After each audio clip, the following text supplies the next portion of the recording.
Hello friends, मैं विनोद स्वागत करता हूं आपके अपने यूट्यूब चैनल मेवलूस पर। नदियों की जो सीरीज पढ़ रहे हैं उसमें हम आज शुरू करने वाले हैं पार्वती नदी। पार्वती नदी के बारे में किताबों में सिर्फ इतना सा बताया गया है कि यहाँ से निकलती है और इस नदी में मिल जाती है। लेकिन आज हम क्या करेंगे, पार्वती नदी के बारे में कुछ महत्वपूर्ण तथ्य जो हमें परीक्षा की दृष्टि से याद होने चाहिए वो हमारे नॉलेज में रहेंगे। तो इन चीज़ों को अगर हम देखें यहाँ से, तो पार्वती नदी से जब प्रश्न बनेंगे आपके, तो यहाँ से आपको बिल्कुल सभी के सभी आंसर आपको मिल जाएंगे। तो पार्वती नदी की अगर बात करते हैं तो पार्वती नदी का जो उद्गम है वो कहाँ से होता है, ये देखिए। पार्वती नदी का जो उद्गम है वो हम देखेंगे विंध्याचल पर्वत श्रेणी से। विंध्याचल पर्वत श्रेणी से इसका उद्गम होता है। लेकिन इसके पहले इसका एक अन्य नाम क्या है, पारा नदी। तो पार्वती नदी का एक अन्य नाम क्या है, पारा नदी है। और पारा नदी को ही पार्वती नदी के नाम से जाना जाता है। और इसका जो उद्गम है वो मध्य प्रदेश के अंतर्गत आने वाली विंध्याचल श्रेणी के अंतर्गत होता है। अब विंध्याचल पर्वत श्रेणी जो है उसमें एक झील है आपका, उस झील का नाम क्या है, पीथापुरा झील। पीथापुरा झील जिसकी ऊंचाई लगभग कितनी है, 610 मीटर। तो 610 मीटर ऊंची पीथापुरा झील है जो विंध्याचल पर्वत श्रेणी के अंतर्गत आती है, वहीं से उद्गम होता है। अब पीथापुरा झील 610 मीटर आपने पढ़ा, उसके साथ में आपने ये भी पढ़ लिया कि हाँ भैया ये विंध्याचल पर्वत श्रेणी के अंतर्गत आती है। लेकिन किस स्थान से, किस जिले से इसका प्रवाह होता है, उद्गम होता है। प्रवाह तो बहुत जगह से होगा, पहले उद्गम देखेंगे। एक कस्बा टाइप है आपका, एक बड़ा गांव कह सकते हैं आप, सिद्दीगंज। और सिद्दीगंज जो है वो आपका आष्टा तहसील के अंतर्गत आता है। और आष्टा जो है वो आपका किसके अंतर्गत आता है, सीहोर जिले के अंतर्गत। तो आष्टा तहसील का एक गांव है जिसका नाम है सिद्दीगंज। और सिद्दीगंज जो जिला, ठीक है, जिस जिले में आता है उसका नाम है सीहोर। तो यहाँ से क्या होता है, पार्वती नदी का उद्गम होता है। चीजें हो रही क्लियर। चीजें इस प्रकार से देखनी है कि पार्वती का नदी का एक नाम पारा नदी है, इसका उद्गम है विंध्याचल पर्वत श्रेणी के अंतर्गत आने वाली पीथापुरा झील। ठीक है, ये पीथापुर झील है आपका, इसकी ऊंचाई 610 मीटर है। वो ये सिद्दीगंज गाँव, तहसील आपका आष्टा और जिला सीहोर से निकलती है। अब कहाँ से उद्गमित होती है, यहाँ पे देखिए।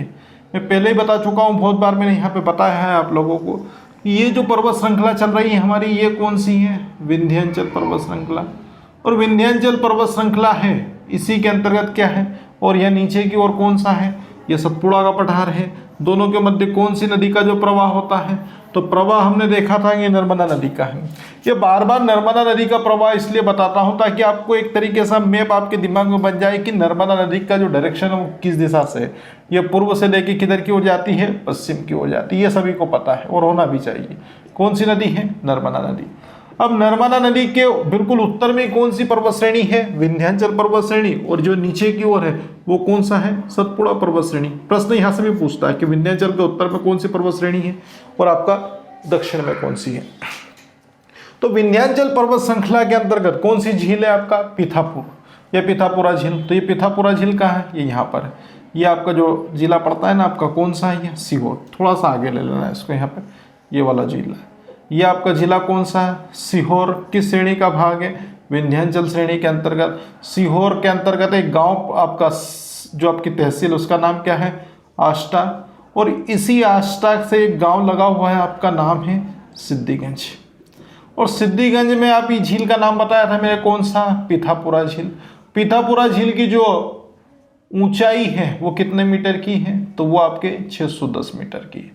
तो 610 मीटर से क्या करती है, ये वाली जो नदी है आपकी, ये वाली नदी है कौन सी, पार्वती। तो पार्वती नदी का क्या होता है, उद्गम। और उद्गम से होते हुए कहाँ पहुँचती, आष्टा। सिद्दीगंज से आष्टा पहुँच जाती है। और आष्टा से सीहोर जिले की सीमा को क्रॉस करते हुए आपका एक जिला पड़ता है इसके पास में, यहीं पे शाजापुर। तो शाजापुर जिले में पहुँचती है। और शाजापुर जिले में पहुँचने के साथ ही फिर कहाँ पहुँच जाती है, राजगढ़ जिले में। ये राजगढ़ जिला है आपका बिल्कुल राजस्थान से लगा हुआ। और राजगढ़ से सीधा पहुँच जाती है कहाँ पे, गुना में। और गुना से निकलने के बाद फिर आगे की ओर हम इसका प्रोसेस, पूरी जो भी प्रक्रिया है आगे जाने की, वो देखेंगे। तो बस पहले यही समझना है कि ये वाला जो क्षेत्र है आपका, ये इस श्रेणी के अंतर्गत आता है। कुल लंबाई अगर पूछ लेता है पार्वती नदी की, तो इसकी लंबाई 486 किलोमीटर है। 486 486 किलोमीटर लंबी इस नदी का जो बहाव है, इसका जो 2 राज्यों में इसका प्रवाह क्षेत्र आता है, जिसमें पहला आपका मध्य प्रदेश और दूसरा कौन सा है, राजस्थान। तो मध्य प्रदेश और राजस्थान दोनों जिलों में 480 किलोमीटर की यात्रा तय करती है, लेकिन उसमें से मध्य प्रदेश में 300 किलोमीटर की यात्रा करती है। तो अगर क्वेश्चन आता है कि आपकी पार्वती नदी मध्य प्रदेश में कितने किलोमीटर की दूरी तय करती है, तो 300, और उसके साथ में ही अगर बात करते हैं तो कुल लंबाई 480 किलोमीटर की। क्यों? क्योंकि बाकी जो आपकी लंबाई रहेगी ना, वो कहाँ पे पूरी हो जाएगी, वो आपके राजस्थान में हो जाएगी। अवसान कहाँ होगा, चंबल नदी में। कहाँ पर होगा, सवाई माधोपुर। सवाई माधोपुर कहाँ है, राजस्थान में। और सवाई माधोपुर का एक स्थान है जिसका नाम क्या है, पाली। पाली एक राजस्थान का जिला भी है, लेकिन वो एक अलग बात है। लेकिन ये पाली जो है ना, एक क्या है आपका स्थान। तो पाली नामक जो स्थान है वो सवाई माधोपुर राजस्थान के अंतर्गत आता है, और इसी राजस्थान के सवाई माधोपुर से ऊपर की ओर चंबल नदी प्रवाहित होती है, और इसमें ही जाके कौन सी नदी मिल जाती है, पार्वती नदी। किस प्रकार से, यहाँ से, ये आपका इंदौर से कौन सी नदी निकली थी, चंबल। चंबल किधर गई थी, आपका धार, उज्जैन, रतलाम, मंदसौर, नीमच, प्रतापगढ़, कोटा, बूंदी और सवाई माधोपुर। तो ये गुना है ना, इस गुना के बिल्कुल पास में यहाँ पर, ये यहाँ पे आपका मध्य प्रदेश का कौन सा जिला है, श्योपुर जिला है। और ये वाला जो स्थान पड़ता है आपका, ये जिला जो पड़ता है, इसका नाम क्या है, सवाई माधोपुर। तो सवाई माधोपुर की जो सीमा है वो मध्य प्रदेश के श्योपुर जिले से बनती है, और यहीं पे जाके आपकी पार्वती नदी है वो किस में मिल जाती है, चंबल नदी में। इधर से आ रही है आपकी कौन सी नदी, चंबल नदी, इस तरह से प्रवाहित होती हुई जाती है ये। और इसमें ही जाके इंक्लूड कौन हो जाएगी, ये आपकी शाजापुर से राजगढ़, सीहोर, गुना होती हुई ये आपकी चंबल नदी में मिल जाएगी। तो बस इतना याद रखना है आपको कि किस दिशा से निकलती है और किस दिशा की ओर प्रभाव बनती है। ठीक है, ये सीधा उत्तर की ओर बहती है, पार्वती नदी है किस दिशा में, उत्तर की ओर। अब ये बेसिक इंट्रोडक्शन मैंने दे दिया है आपको कि सवाई माधोपुर में ये कौन सी नदी जा रही है, हमारी चंबल नदी। चंबल नदी के बारे में तो विस्तार से चर्चा कर चुके हैं। यहाँ पर श्योपुर जाएगी, श्योपुर से सीमा बनाती हुई कहाँ पर, मंदसौर वाला जो क्षेत्र है, ये मुरादगंज वाला क्षेत्र भिंड को क्रॉस करते हुए आगे की ओर बढ़ेगी, और यहीं पे क्या हो जाएगा, यहीं पे आ गया आपका इटावा, और इटावा में ही कौन सी नदी आ जाएगी, यमुना नदी। और यमुना नदी कहाँ जाएगी, यमुना नदी कहीं नहीं जाएगी, ये है ना चंबल नदी यमुना नदी में मिल जाएगी। ये हमने देखा था यहाँ से। अब डायरेक्शन की क्या बात करूँ, अभी मैंने बता दिया यहाँ पर प्रवाह क्षेत्र कौन सा है, तो जिला सीहोर है आपका, क्योंकि सिद्धिगंज आष्टा जो है वो आपके किस जिले का भाग है, सीहोर जिले का भाग है। और सीहोर से बिल्कुल थोड़ा सा ऊपर जाएंगे तो आपको शाजापुर जिले की सीमा मिल जाएगी, और शाजापुर जिले से आगे की ओर जाएंगे तो आपका उत्तर की ओर राजगढ़ जिला पड़ता है, और राजगढ़ से आगे जाने पर ही आपको गुना मिल जाएगा। तो सीहोर, शाजापुर, राजगढ़, गुना, और गुना से प्रवास करती है कहाँ पर, करैया घाट। और करैया घाट कहाँ पर है, ये बारा नामक एक जिला है जो आपके कहाँ पड़ता है, राजस्थान क्षेत्र में। तो बारा घाट, ठीक है, ये जो सीमा है ना, ये आपको यहाँ पे जैसे आपकी चंबल निकली थी यहाँ पर, तो यहीं पे आपका क्या था, ये नीचे झालावाड़ है जो राजस्थान का जिला है, और इसके साथ में ये ऊपर की ओर कौन सा है, कोटा। तो ये कोटा वाला जो क्षेत्र है, और इसके पास में आपको क्या मिलेगा, ये आपको मिलेगा कौन सा, बारा। ये बारा नामक स्थान है, और इसके ऊपर ही कौन सा जिला है, सवाई माधोपुर। मतलब ये जो जिले है ना, कोटा और बारा, इसकी सीमा से होती हुई प्रवाहित होती। इन जिलों में क्या करती, इन सिटीज के अंतर्गत प्रवेश नहीं करती, सिर्फ कहा जाती जो कोटा है। जैसे कोटा के बारे में हमने देखा, तो कोटा कौन सी नदी के किनारे बसा हुआ है, वो चंबल नदी के किनारे बसा हुआ है। उसके पास में ही, कोटा के पास में आपकी काली सिंध चली गई थी, वो चंबल नदी में मिल गई थी। लेकिन मुख्य नदी कौन सी है, तो मुख्य नदी आपकी चंबल नदी हो। चंबल नदी ही क्या करेगी कि आपका जो गुना है वहां से प्रवेश करते हुए कहां पर, बारा, और बारा का एक आपका स्थान है, उसके वहां पर प्रवेश करती है करैया घाट। तो करैया घाट बारा में आपका प्रवेश करती है, और वहां से कहां पहुंच जाती है, कोटा। और कोटा से होती हुई कहाँ, पाली नामक स्थान, पलाई माधो, अभी देखा हमने कहाँ पर आता है, सवाई माधोपुर में।